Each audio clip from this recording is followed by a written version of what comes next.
So I am going to stay with you guys for 5 minutes or so. My advice to AJ is to not do a press conference. He wants to do a press conference. He wants to speak to you guys. So he's going to come in. He's going to talk. I'm not going to let him sit here for ages taking questions, but he's going to talk to everybody and probably go on too long. And then I'm going to kick him out. And then Ben Davison's also going to come in for your guys' questions as well. So if you want any questions with me, fire away. He'll be here in a couple of minutes. Eddie, during these last few podcasts, you're mentioning actually Joshua the world, fourth world, and getting to a third world title. Just achieved by Dubois. What is the plan now with actually Joshua? Well, probably get a good kip tonight, or try. It's a difficult defeat, but you know, at this point you have to try and take any positives you can, and it's difficult because the start was disastrous, and the only positives I can take is the unbelievable heart and guts and nuts that he showed to never give up. And I said in the change room, I said, you know, the amount of times I've heard over the years a fighter say, you know, I will rather get knocked out than try and survive or lose on points. I will go out on my shield. He went out on his shield. Even when he didn't have his legs, he was trying to land the right hand and he was trying to find a way back in the fight.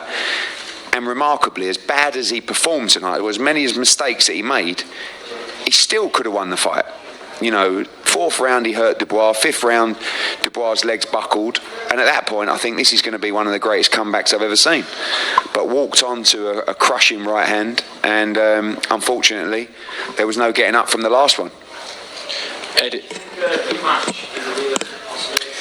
Yeah, I mean, we have a contracted fight with Riyadh season that could include the Daniel Dubois rematch. I think we need time.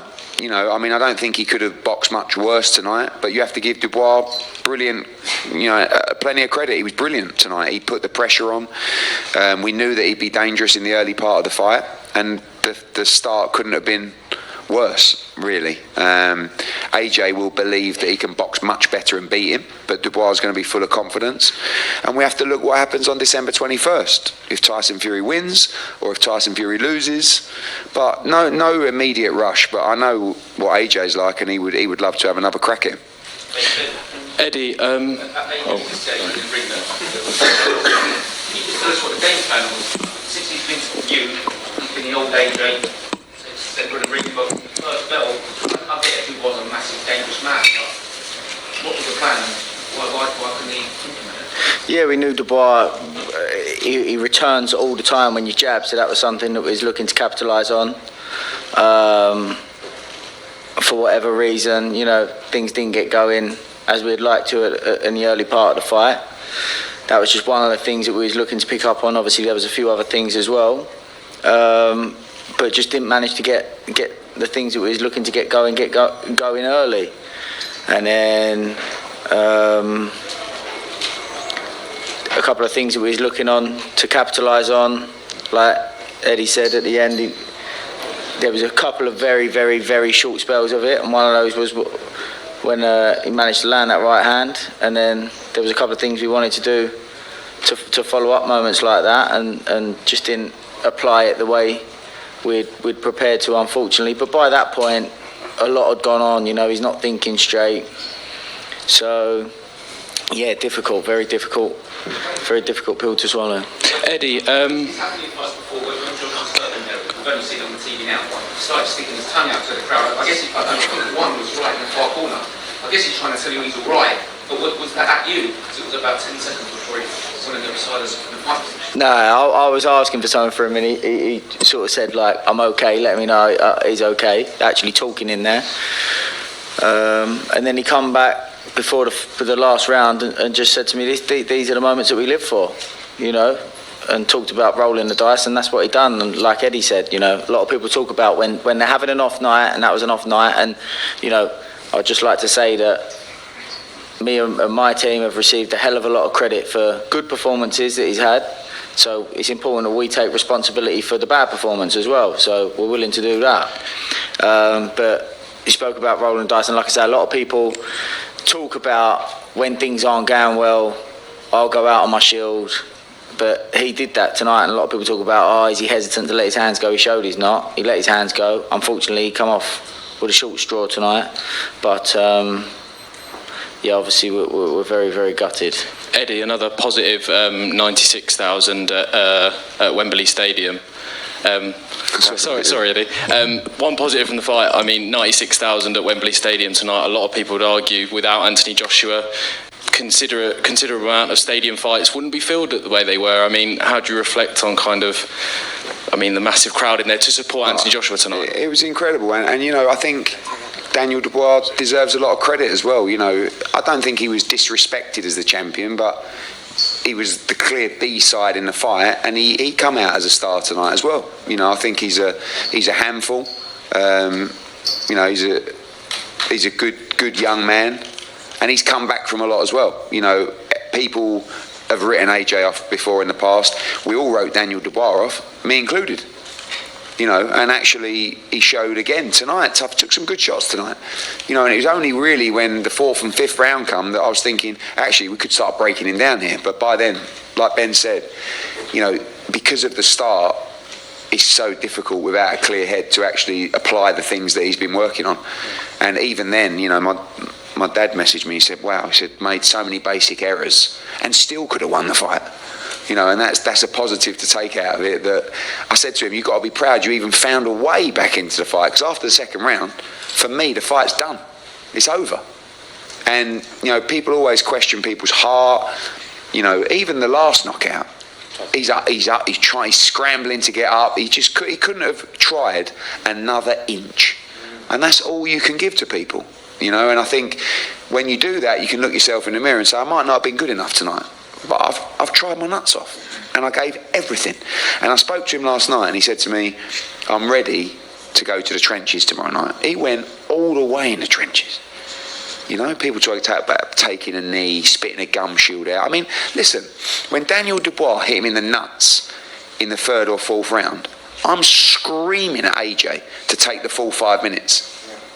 Like, that's actually a little bit of inexperience. Like, at that point when he couldn't stand up, he's been hit full blown in the Quincas, right? All he's got to do to the ref is just, you know, but that's not him. He just went to ref, "I'm fine, come on, let's go." And I'm like, no, what are you doing? And then it happened again. Because he just came to fight tonight. And, you know, when you talk about entertainment, maybe vulnerability, but also a huge puncher that's prepared to let his hands go. It was a hell of a fight, you know, and like I said, as gutted as we are, Daniel deserves a lot of credit because tonight was his crowning night. Not being elevated to interim champion, tonight was the night that I believe he became a real world champion. And, you know, he's got a big future ahead of him as well. Eddie, obviously, AJ is going to be disappointed. He was excited to be back at Wembley in front of 96,000 people. But we'll all agree he showed so much heart tonight. How much admiration do you have for him for doing that? Always, because I think when you... It's not just the admiration of being in the ring, it's the admiration of how he lives his life, how consistent he is working with Ben, and the achievements that he's had in his career, the money that he's made, and he still wants it more than ever. And, you know, I think, you know, unless there's something Ben's not telling me or AJ's not telling me, which I know there isn't, camp was good. You know, like, no excuses, well prepared, nice and confident, looked unbelievable in the changing room. I mean, punching so hard. Just had a disastrous start, and unfortunately against a big strong puncher it's hard to recover, and you know he nearly did. But the admiration is not just about what he did tonight. He went to deeper depths tonight than I thought he would or could, in all honesty. Like, and that's total respect for him, because it's not just hanging on, it's standing there and letting your hands go when your legs are gone. Do you know what I'm saying? It's a difference. Someone comes in and they lose every round, they go 12 rounds and it's a little bit of a celebration. Oh yeah, I lost on. He was like, he was either going to get knocked out or he was going to flatten Daniel Dubois. And unfortunately, it was the first one. Eddie, You arrived quite late to the stadium. Was that part of the plan? And if it wasn't, do you think that might have factored into that like sloppy start?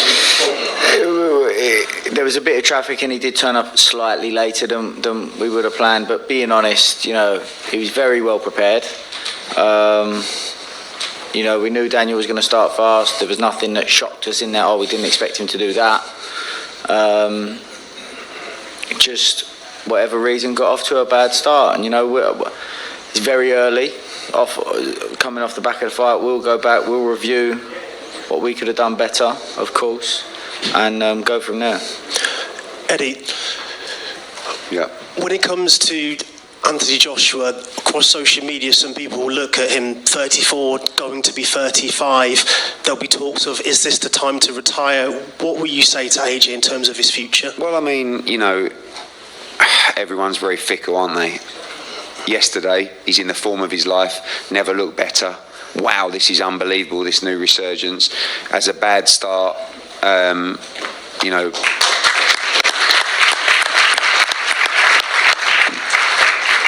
gets dropped, tries to recover his feet and just goes to war, basically, with no legs, and finds a way back into the fight and then walks onto one. So it's heavyweight boxing, and that's the dangers of this fight. We said before, you know, Frank was talking about Hagler Hearns. I mean, you know, it takes a lot of beating, that kind of fight, but it was a thriller. And, you know, we just felt that maybe the tide was about to change, but you have to give Daniel credit. I'm going to pass the mic to AJ. I've explained you wanted to come and do this. I told you not to, but you always do it. We're not going to take questions, but you wanted to say a few words. Firstly, always walk with your head high. We took a shot at success and we came up short, unfortunately. We rolled the dice, man, for the third time. There's 13 world title fights. Not everyone's been successful, but everyone's been fun and entertaining.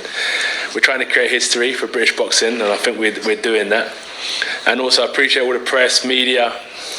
The fans aren't here, but I thank them through you guys. I'm sure you guys will let them know that we're appreciating their support. And probably you're asking, do I still want to continue fighting? Of course I want to continue fighting. That's what I said is, we took a shot at success and we came up short. And what does that mean now? We're going to run away?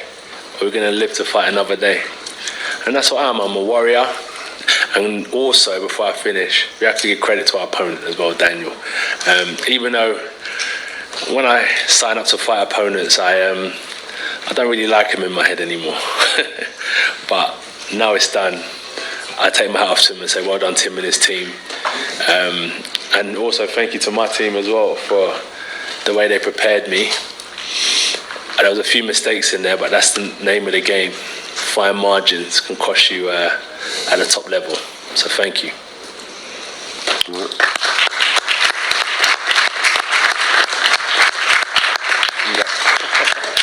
Is that all good?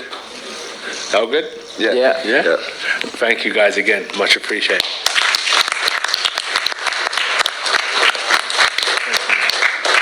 God bless. I knew he'd want to stay. I told you. Thanks, AJ.